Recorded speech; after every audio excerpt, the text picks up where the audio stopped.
My God, here I am, in the middle of the track, the taste of dust and failure coating my tongue. The sound in my ears is not of a cheering crowd, but the sharp, high-pitched ringing of my own failing breath, a desperate echo that reverberates in the hollowness of my chest. I no longer even know when this race began, Lord. It feels as if I was born running, my small feet searching for ground that was always moving too fast. And now my lungs are on fire, each inhalation a struggle, a shard of glass tearing at my throat, and the air that comes in feels void of oxygen, devoid of life. It is just air, empty, useless. I look to my side and see figures blurring past me, swift, determined, their faces set on a finish line that, for me, has become a smudge, a distant and unreachable mirage. They look so strong, so prepared. They had the right gear, the right training, the map of the course. And me, I was thrown out here, into this endless marathon, with nothing but the clothes on my back and a thirst that the world's water cannot quench. The race, my God, is against time. And what a merciless opponent he is, an invisible giant who never tires, never stumbles, never feels pain. His strides are the seconds, and each tick of the clock is a blow he lands on my back, pushing me forward, yet simultaneously reminding me how far behind I am. I feel time slipping through my fingers like fine, hot sand, and the harder I try to grasp it, the faster it escapes, leaving my hands empty and seared by the heat of loss. Where did I take a wrong turn? Was there a sign I didn't see, an instruction I ignored, distracted by the beauty of a flower on the roadside or the weight of a stone I insisted on carrying? I don't know, Lord. I honestly don't know. The only thing I know is the sound of my own feet dragging on the ground, the rhythm of defeat. I see the others celebrating small victories along the way, reaching checkpoints, receiving medals for each leg of the journey. For me, every milestone is just a reminder of the distance yet to go and the energy I no longer possess. Comparison is a poison I drink with every passing moment. I look at the accomplishments of others and feel my own worth dissolve. I see the families they've built, the careers they've solidified, the peace they seem to have found, and it all becomes a mirror reflecting my own stagnation, my own chaos. Their race seems to make sense. Mine is a series of stumbles and false starts. The clock on my wall has become a monster. Each chime is an accusation. The calendar on my desk is a judge, flipping pages too quickly, declaring months and years. Guilty of unproductivity, of unrealized dreams. The seasons change outside, and I feel I am still in the same harsh winter, a winter of the soul where nothing blooms, where the ground is too hard for any seed of hope. I try to speed up, Lord. I swear I try. I wake up earlier, go to bed later, cut out rest, ignore the pain. I force my body and my mind beyond their limits, but it's like trying to run in water. There's so much motion, so much effort, so much churning, but I go nowhere. Exhaustion has become my constant companion, a heavy cloak I wear all day long. And with it comes anxiety, whispering lies in my ear at night. You're never going to make it. It's too late. Everyone has left you far behind.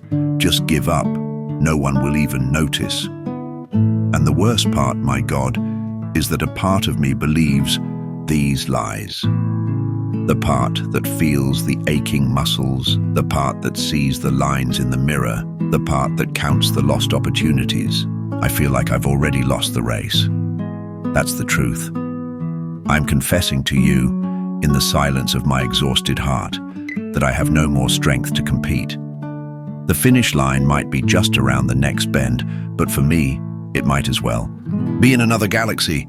What is left to do when the energy runs out but the track goes on? What do I do with this feeling that all my effort was in vain, that I ran and ran and ran only to finish last, or worse, not to finish at all?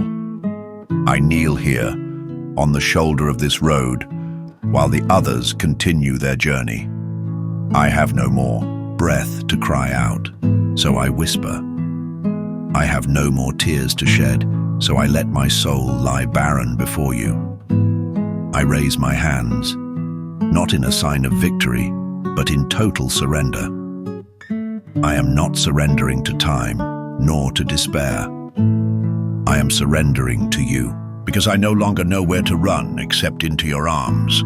I no longer have a goal to pursue except for your face. The race against time has broken me. Comparison has emptied me. Haste has blinded me. And now, here, in this state of absolute loss, I wonder if the purpose of the race was never the finish line. Perhaps it was about this breaking. Perhaps it was about reaching this exact point of exhaustion so that I would finally stop running in my own strength and learn to rest in yours. But it's a fragile thought, Lord, a spark of hope in a storm of doubt. Because right now, all I feel is the weight of defeat, the shame of being left behind, the fear that it is in fact too late. The sands of time keep falling, the sound of the clock keeps echoing. But something has changed.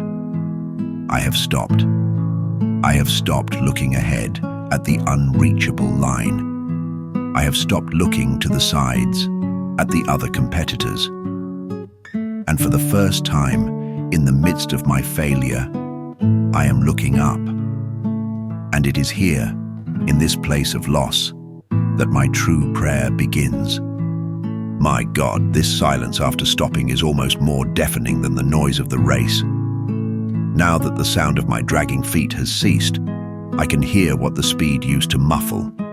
I hear the echo of harsh words I spoke to those I loved because I didn't have time.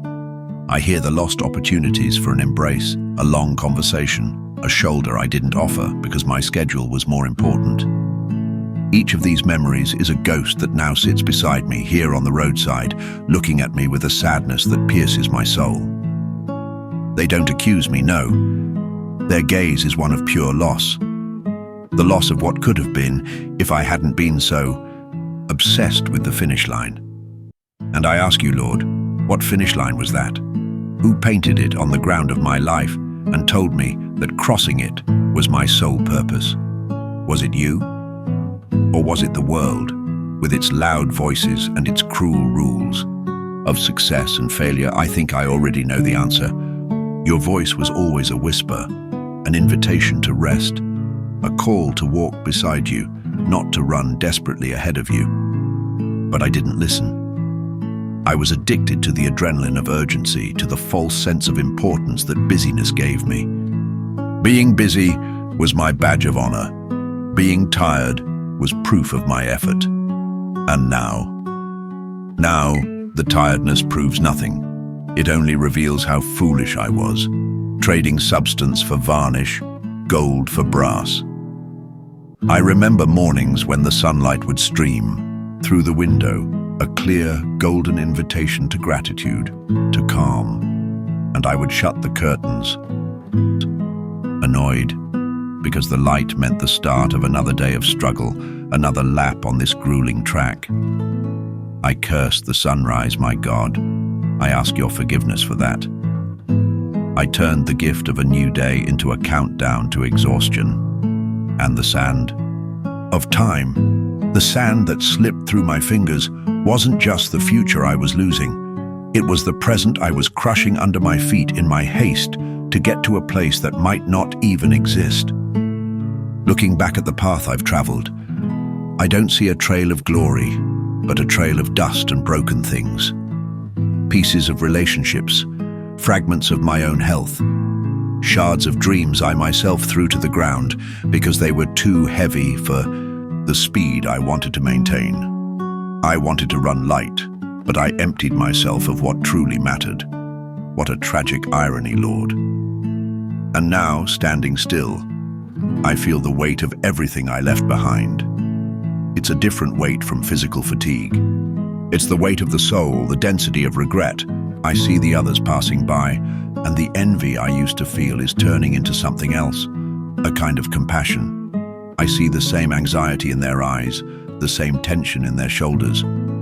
they are also running against time, and I feel the urge to scream, "Stop, please, stop. The prize isn't worth the price. The finish line is an illusion." But my voice won't come out, and perhaps they couldn't hear me either, deafened by the noise of their own races.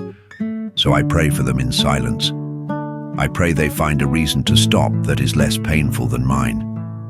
I pray that your grace reaches them in the midst of their speed and persuades them to rest. My internal clock, Lord, is broken. It has only one setting, urgency. It wakes me in the middle of the night with to-do lists, with fears about the future, with the tally of my failures. It quickens my heart when all I need is peace. I ask you, divine clockmaker, to take this faulty mechanism in your hands. Break it if you must. Dismantle its gears of anxiety and its springs of pride, and build within me a new clock, one that marks your time, your kairos. A time not measured in seconds, but in the beats of a heart that trusts in you. A time that understands there is a season to plant and a season to reap. A time to weep and a time to laugh. A time to run and, yes, a time to stand still. I need to learn the sacred art of doing nothing, of just being yours. To sit at your feet with no agenda other than to be in your presence. This is so contrary to everything I've learned. The world taught me my value lies in what I produce, what I achieve, what I display. And you call me to find my value in the simple fact that I am loved by you. It's a concept so simple and yet so revolutionary that my tired mind can barely grasp it. Help me to receive it, not with logic, but with my heart. May my soul absorb this truth as dry earth absorbs a gentle rain. I no longer ask for strength to win the race. I ask for the courage to abandon it for good. The courage to be seen as a failure in the eyes of the world.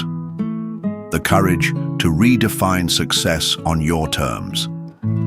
The courage to build a life at a different pace, a rhythm of grace, purpose, and presence. Here, in the dust of the roadside, I give to you my need for validation, my craving for applause, my fear of being left behind. Left behind. What a curious phrase. Perhaps being left behind by the world is the only way to catch up with you. Perhaps the last place in this worldly race is the first place in your kingdom. My breathing is returning to normal.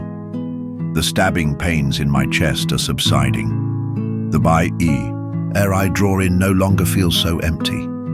Perhaps it's because for the first time I'm not trying to gasp for it while running.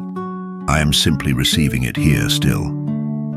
And I wonder if your grace is like that too. It was always here, abundant, vital, but I was too breathless to inspire it. Now I breathe in, and I feel something new. It's not strength to start running again. It's peace, a fragile, trembling peace, but undeniably present. A peace that says, be still, the war is over, the race is over, and you survived. And now, a new journey begins. The journey of learning to walk. My God, learning to walk is harder than I ever imagined. After a lifetime of running, my muscles know no other motion. The stillness frightens me. The slow rhythm feels wrong. I sit here, where your peace found me, but my body still hums with a phantom urgency.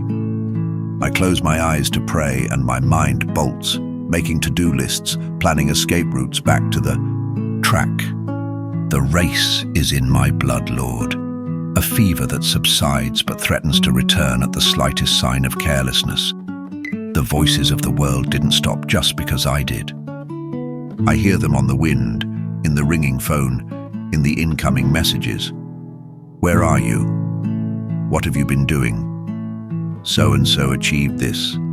What's his name accomplished that? And every question is a lure, trying to pull me back into the competition.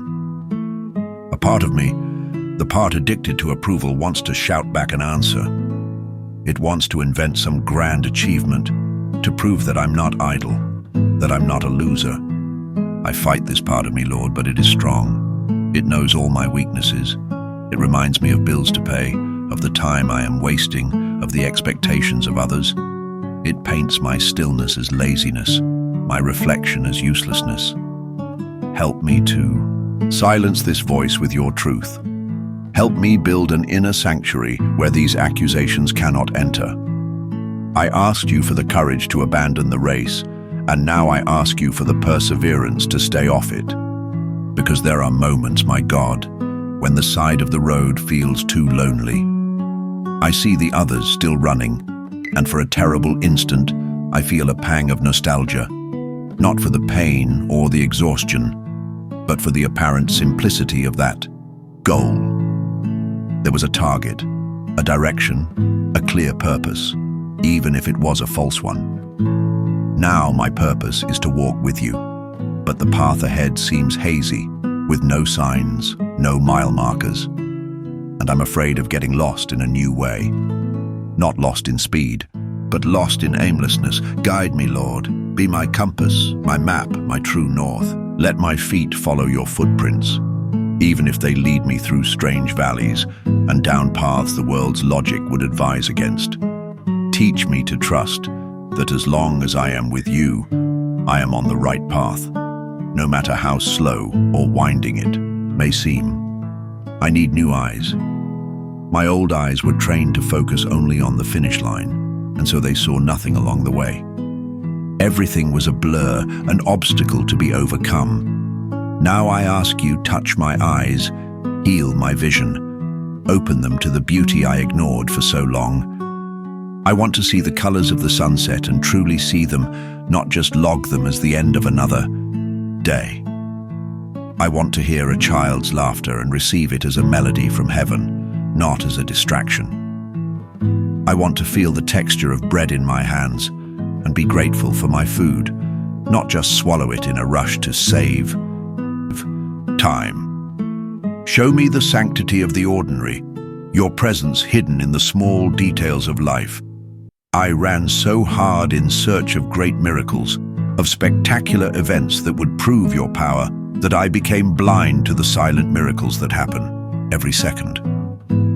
The miracle of the air I breathe without pain, the miracle of a heart beating at a calm rhythm, the miracle of a mind that is beginning to find peace. This walk, Lord, is a journey of rediscovery.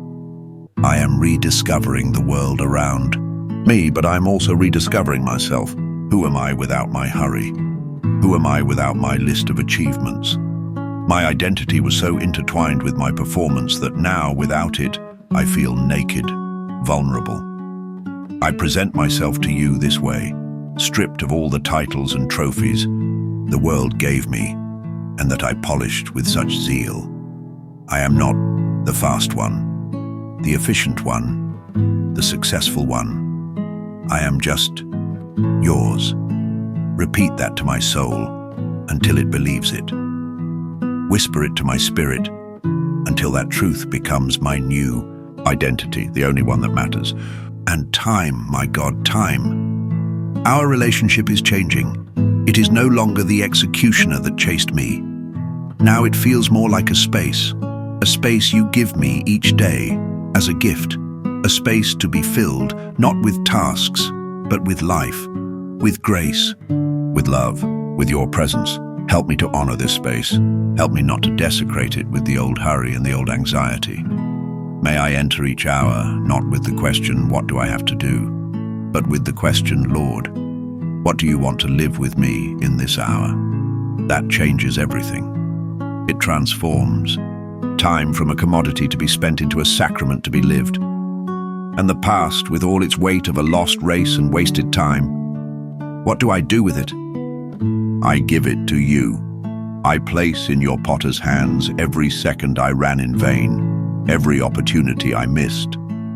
I know you are a master of redemption. You are the one who can take the broken pieces of my hurried life and create a mosaic of beauty and grace.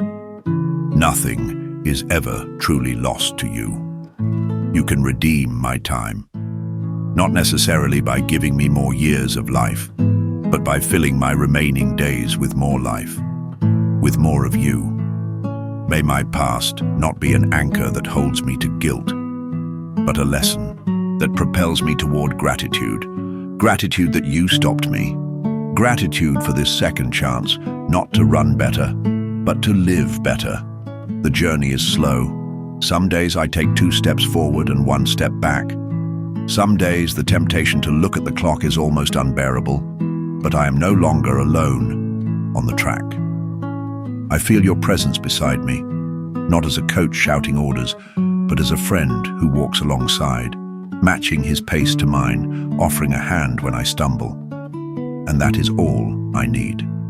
Your company on this new, slow walk is the real prize, the true finish line that has become the path itself. My God, this new quiet is becoming my home. The silence that once terrified me is now filled with the gentle melody of your presence.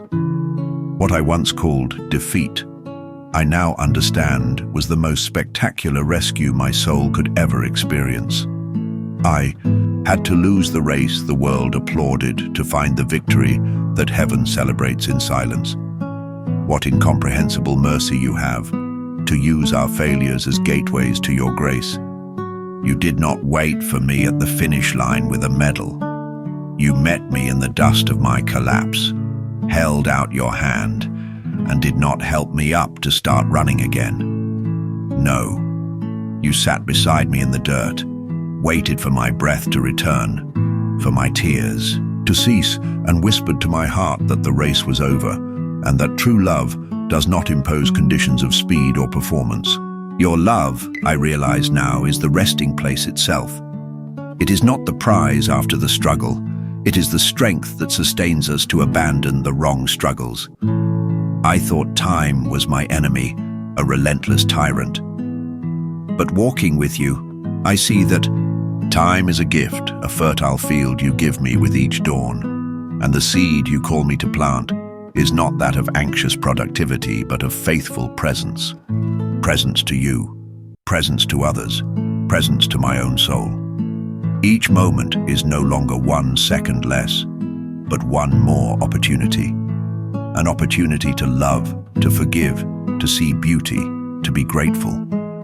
The sand that slipped through my fingers, marking my loss, I now see differently.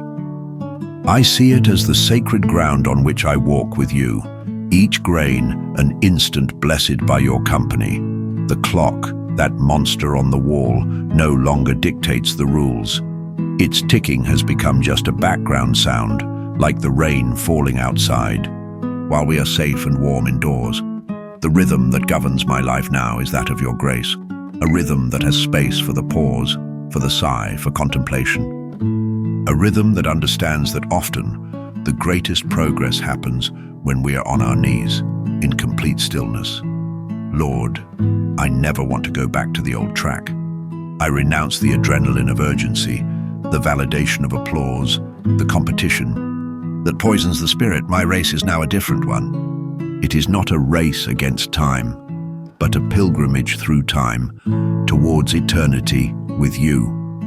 The goal is no longer to cross a line painted on the ground, but to deepen my communion with you at every step. The path has become the destination. Your company has become the prize. This is the race of the soul, and its rules are the opposite of the world's.